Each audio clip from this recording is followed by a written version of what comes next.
Picking up a new skill as an adult can seem daunting. Whether it's learning to play the guitar, attempting to retile your bathroom, or learning a new language, you may feel like you just don't master new skills as fast as you did when you were a kid.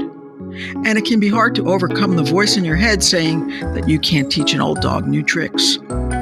But some psychologists' research suggests that continuing to learn new things throughout adulthood may be key to keeping your cognitive skills sharp as you age, and that in fact, middle-aged and older adults may be just as good at learning as younger people. So why does it seem so much harder to learn as we get older? What lessons can adults take from how children learn that can improve their own learning? Are all types of learning equally good for your brain health? Doesn't matter whether you do crossword puzzles, learn home improvement skills, or audit college courses. And if you want to learn something new, what's the best way to get started and persevere?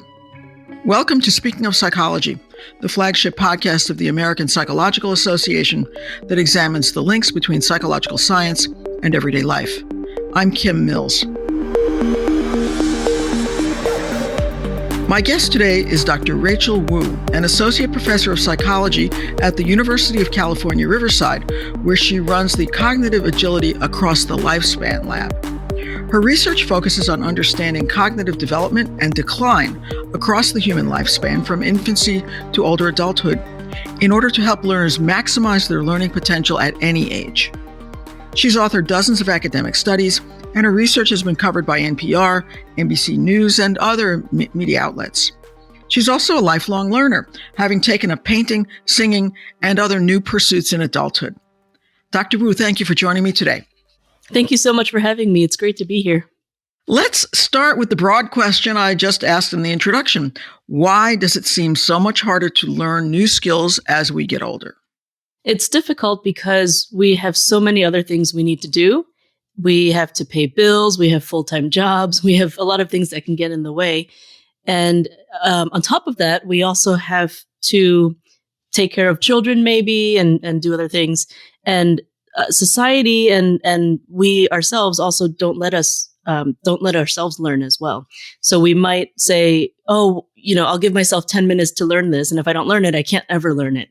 And so we give ourselves unrealistic goals, I think, to learn something. So if you think about learning a language, for example, we give babies at least a year to come up with their first word.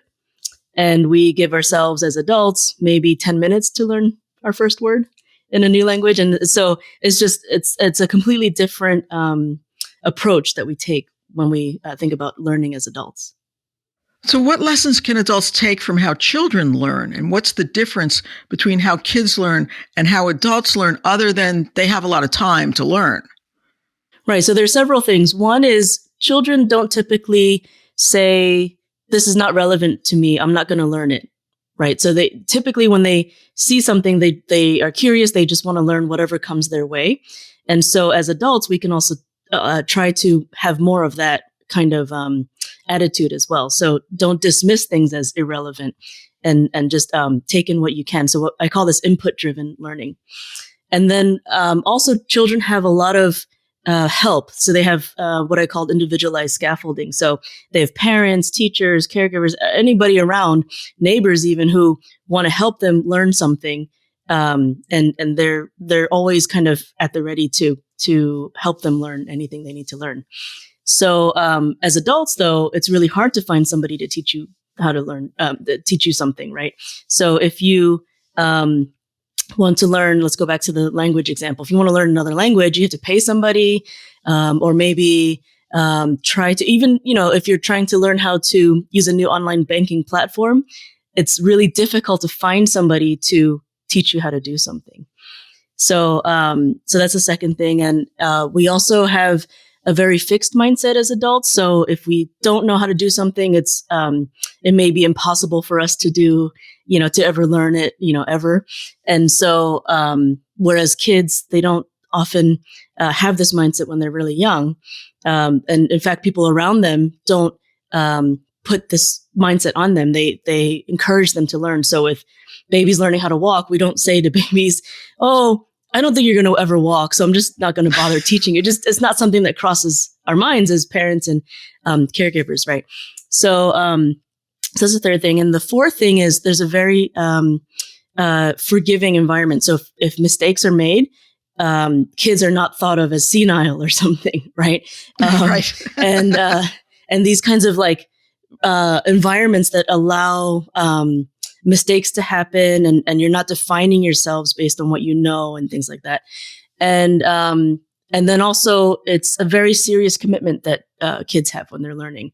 So when they're in school and they're learning subjects and things, they're sticking to things for years, at least for months, right? Whereas adults, if they try to learn something, it could be just for minutes or for, at most a few weeks. Mm-hmm. And then finally, kids learn a lot of things simultaneously. So as adults, we might be learning things, here and there once in a while, and maybe sequentially or something. But the amount of learning that happens with kids is so much more. So they can define themselves as learners as opposed to, adults who have a particular job and then learn on the side or something like that. Yeah. And does this encompass the definitions that you've come up with where the kids practice broad learning and adults mostly do specialized learning? That's what we're talking about, right? That's right. Yeah. And the idea is that you get paid to basically be productive in society, right? And so it's very hard to find a job that will pay you to kind of explore and engage in broad learning the way that kids do. And that's why we don't pay kids to be in school, because they're not very productive.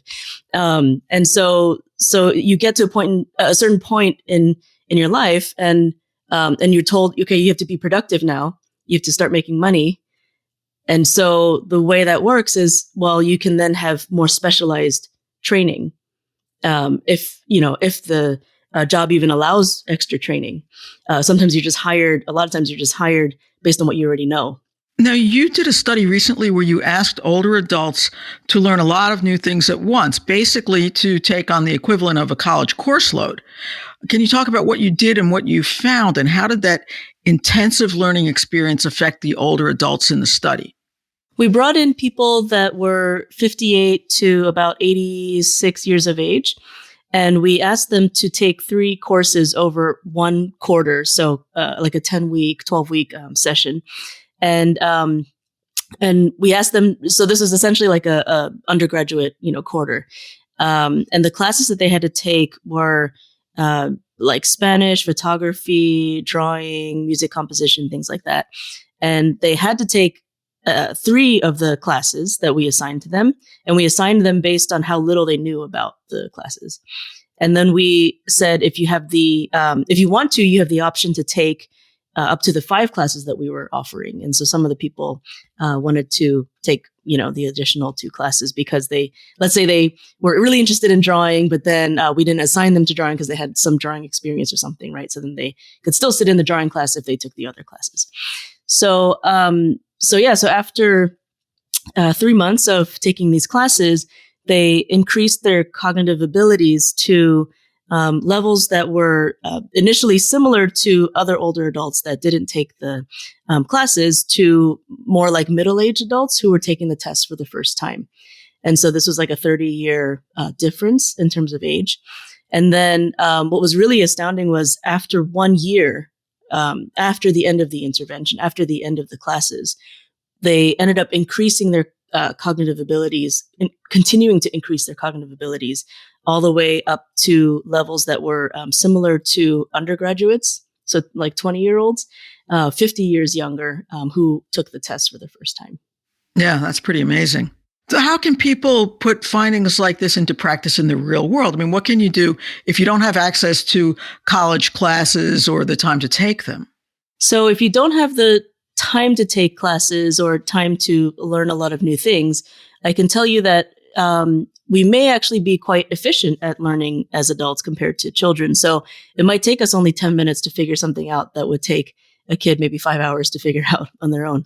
And so learning might not take as long as you think. And so if you have a full-time job, you can try to fit things in on the weekends. And maybe, if you're trying to learn piano, I was learning piano while having a full-time job. I could practice maybe 10 minutes a day and then just cram everything I needed to practice that day into those 10 minutes and then have a 1 hour lesson once a week. And so it might not have to take as long as you think. If you don't have access to, community colleges or classes that you could take, there are also classes online and other things that might be more accessible. There are more and more opportunities, especially low cost or free opportunities that are kind of popping up because of the pandemic that are available nationwide.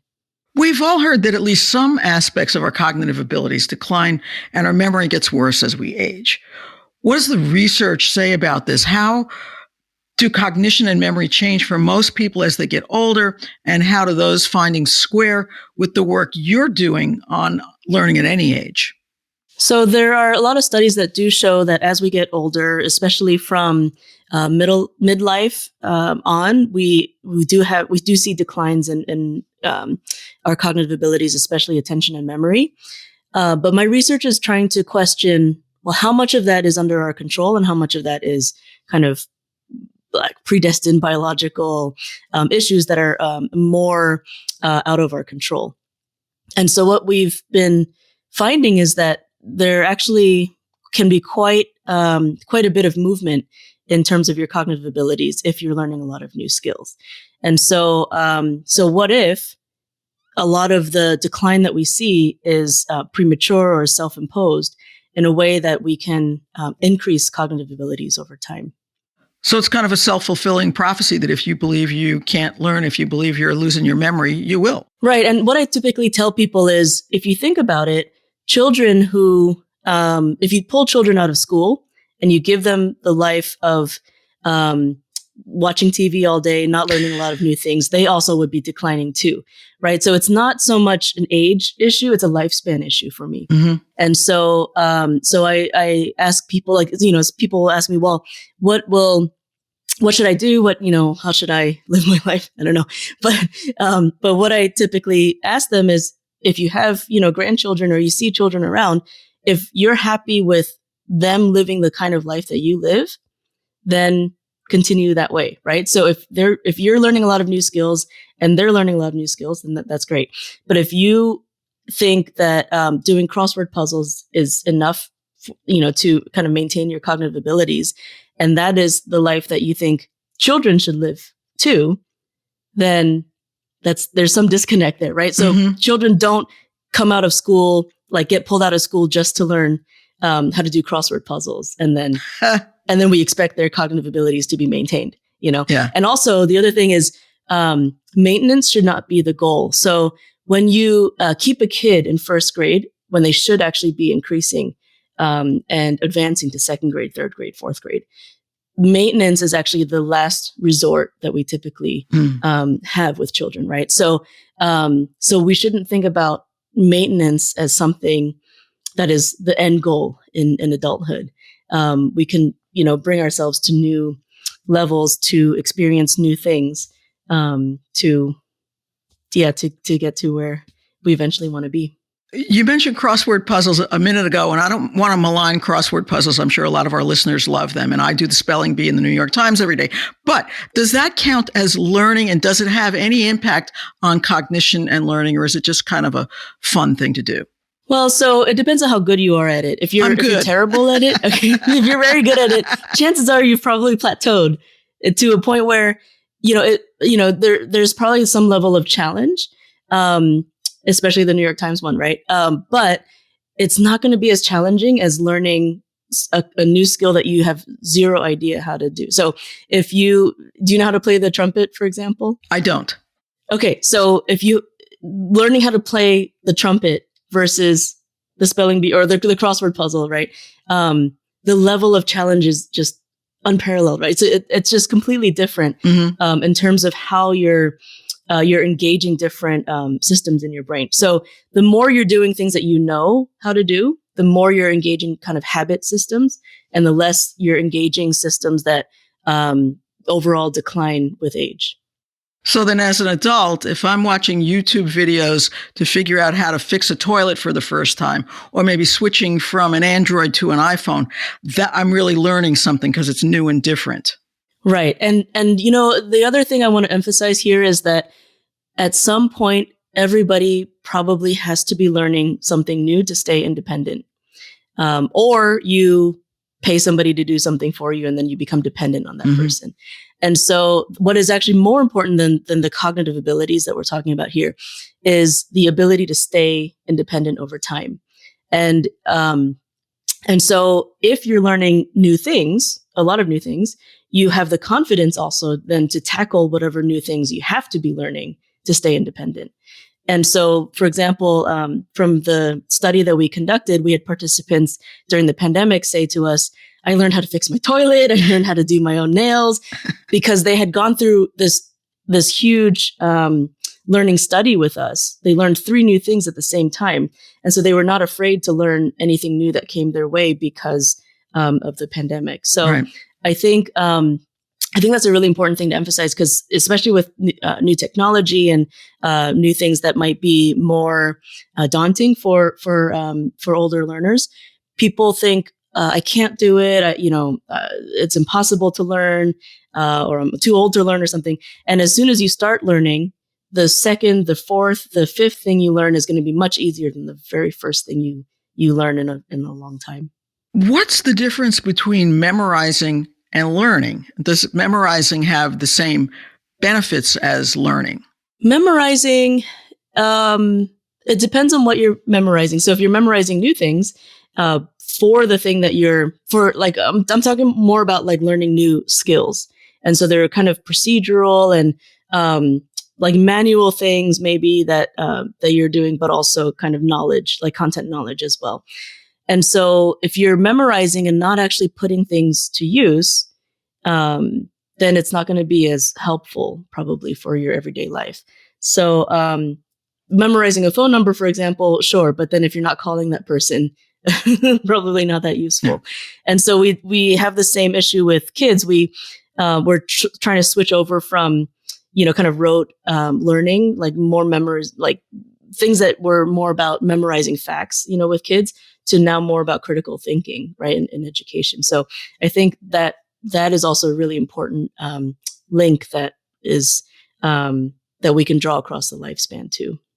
How important is feedback to learning, and how do you get feedback when you're trying to learn new things on your own? It's very, very important. It's one of the critical pieces of learning because it will tell you how to improve the whatever skill you're trying to learn. And so one thing that is hard about feedback is that it tells you where you've made mistakes. And so as an older learner, you might think, well, I'm making a ton of mistakes and I can't learn, so that all of these kinds of thoughts might occur while you're learning and getting feedback. So getting feedback is an excellent tool to help you improve your learning. So I hope that all learners don't forget that, feedback is very important. And to get feedback when you're learning on your own, that's one of the key problems with adult learning. Children get feedback all the time when they're learning because they're typically learning with other people, even peers, right, in classrooms. And so adults, when they're learning, if we're learning on our own, it's very difficult to get feedback. So if you're learning from like a YouTube video, there isn't going to be a lot of feedback because it's a one-way system. And so that's why I would encourage people to be in a setting with at least, some peers and a knowledgeable teacher or something like that to help guide them. There are some skills that you can learn on your own that, maybe if you're kind of observant enough, then you can give yourself feedback, but you're limited by your own skills in terms of how much feedback you can get for yourself. But if you have somebody else there, like my piano teacher would catch things that I would not even hear because she has the expertise that I just don't have because I'm not at that level. What about just testing yourself? Is that the same as feedback? Testing yourself is good, except that you're only as good as your current skill level is, right? So how do you get to the next level of what you're supposed to be? Like, how can you test yourself if you don't know what you're supposed to be testing yourself on sometimes, Mhm. And so we don't expect kids to test themselves when they're, learning a new subject in school Yeah. or something like that. So, some subjects you are able to do that with, but it's just very difficult to do that when it's something that it might be a skill that would take years to master, like learning a new language. How important is failure in learning, especially for adults? Failure is really important, but it can also be kind of demoralizing. You can feel like I can't do this, depending on how big the failure is, I suppose. And so it's something that a really good teacher can help kind of contain. So if you have a really good teacher, they can maybe turn the failure into something to show you that there was some success, even if some things failed. And to show you how little by little you're getting better over time, even if it feels like you're failing a lot. I also think that failure is more final than it actually is. So some people might say, oh, I failed at that thing. And then you quit. And I'm never going to return to it. Right. Yeah. And then I quit.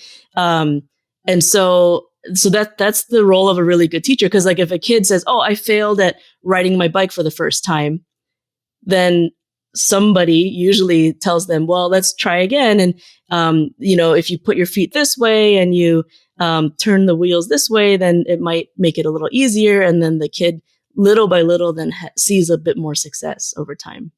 Now, you've put your research into practice in your own life through learning new skills such as painting and singing, and you mentioned piano, and I know you were studying German. Which came first? Were you always this kind of a learner, and then you got into the research, or did you start the research and you said, I have to do this myself? I got into learning first, and then I experienced the kinds of comments that adult learners typically get, like you're too old to learn this. So I first started with painting and drawing and sculpting, and people would say you have no artistic bone in your body. You can barely draw stick figures. Like why are you wasting your time? Just finish up your PhD and get a job. Don't quit your day job, kind of thing. And so so it got me thinking, because I was studying babies at the time, and you don't hear these kinds of comments with babies at all. And so it got me thinking about, well, why do we limit what adults have to learn over time? And then I thought maybe it was a fluke, that maybe I don't have an artistic bone in my body, whatever. So I stuck with it, and then I got better. And then over time, people would say, oh, you're so talented. You had this artistic gene this entire time that you uncovered, right? So they attributed all this time I spent at the easel, all the time I spent with my sculpting teachers, to talent, to something that was innate. Mm-hmm. And so then really got me thinking, well, maybe there's something there that's kind of more of a mindset shift over time as we age. And maybe that's preventing people from learning new things. And then it got me thinking, well, what kinds of benefits can you get from learning new things as we get older? Mm. Now, what are the issues that you're working on at the moment? What are some of the big questions that have yet to be answered in your area? So it's really interesting that you asked that, because before the pandemic, we were asking, should older adults be learning new things to increase cognitive abilities, to increase their independence and things like that? And then during the pandemic, I realized that was actually the completely wrong question.